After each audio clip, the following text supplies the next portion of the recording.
Today we're going to be talking about Love and Leashes. It's a Korean BDSM movie on Netflix. We're going to be talking about how this movie portrays the BDSM relationship dynamics and whether or not if it's healthy or not even close to the park. So in this movie, basically Ji-hoo is the male and Ji-woo is the female. They have similar names, which is very important in the plot of the movie because during the plot, you end up realizing that the female Ji-woo is attracted to the male character Ji-hoo, and during work, because they work together, she ends up getting his mail, thinking it's her mail, and as she goes to open the box, she ends up finding this collar.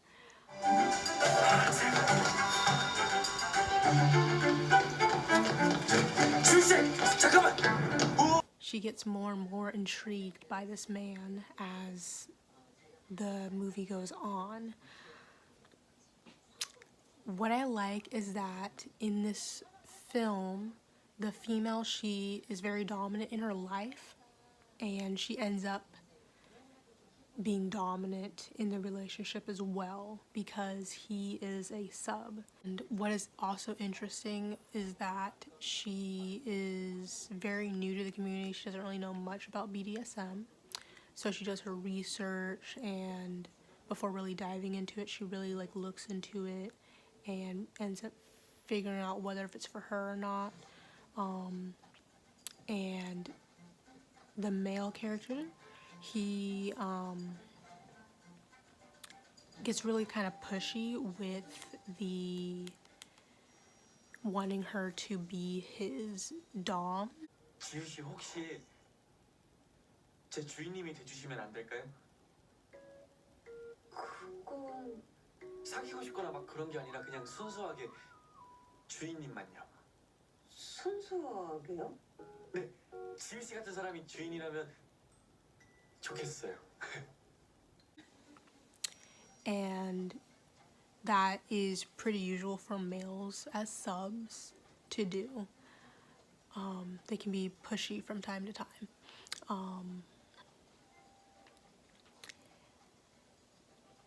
And so she,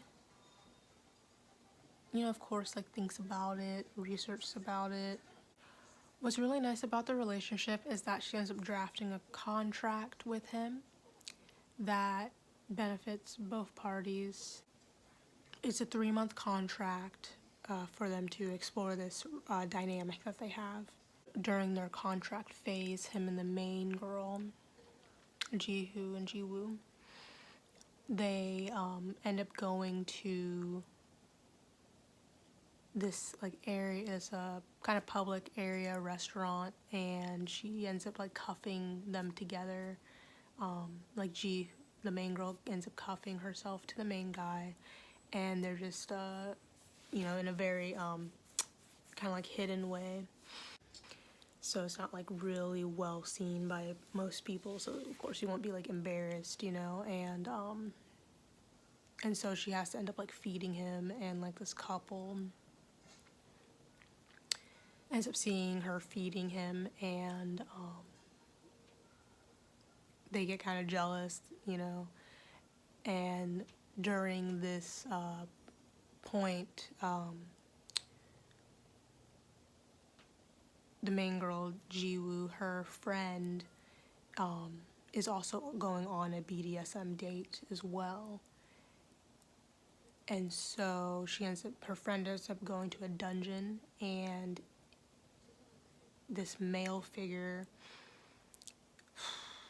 is being really creepy, cringy, because her female friend is a sub, and the male is a fake dominant guy.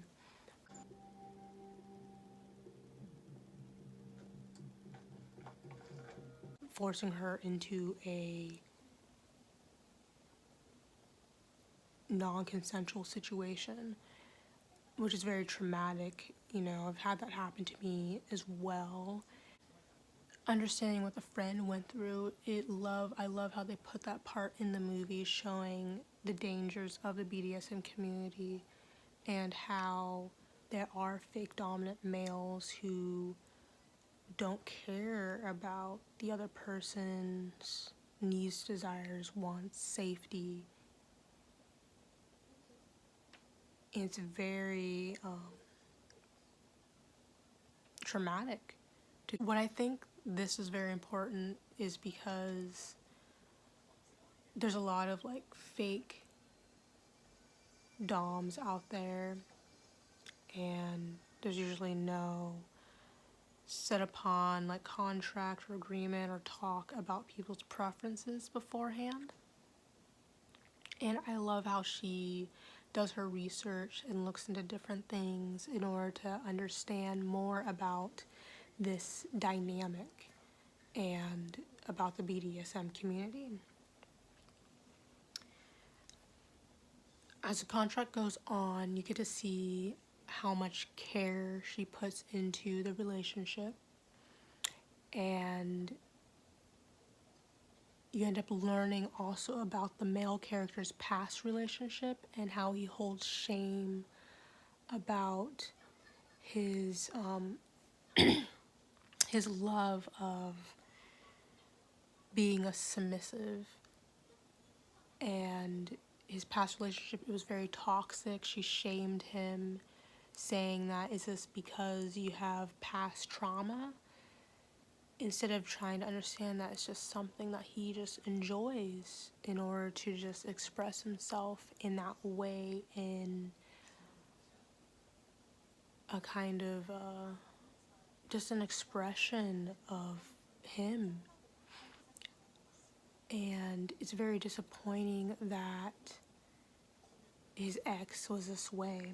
And then near the end of the movie, they get caught at work because they did one of their scenes at work, and so someone had like a vocal recording of what was going on when they were doing that scene, and it got emailed to everyone in their company.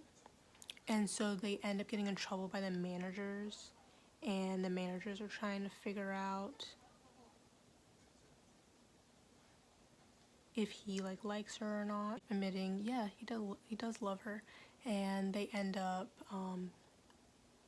having to leave work for 6 months and getting a pay cut for 3 months, and they just end up continuing the relationship after that. I didn't share a lot about the movie. What I find fascinating about this movie is that it shows what a healthy BDSM relationship can be. I love the character dynamics where the female's like dominant and the male's submissive. It really like breaks the boundaries of a male always having to be the dominant figure in the relationship. I also like how it showed that a dom and sub relationship doesn't always have to be sexual either. It can just be a non-sexual relationship, and they're just exploring being dominant and submissive together in a relationship dynamic, and that's realistic for the BDSM community as well. And then I also love that it showed what a toxic BDSM relationship can look like as well. I think this is a step forward in entertainment, as well as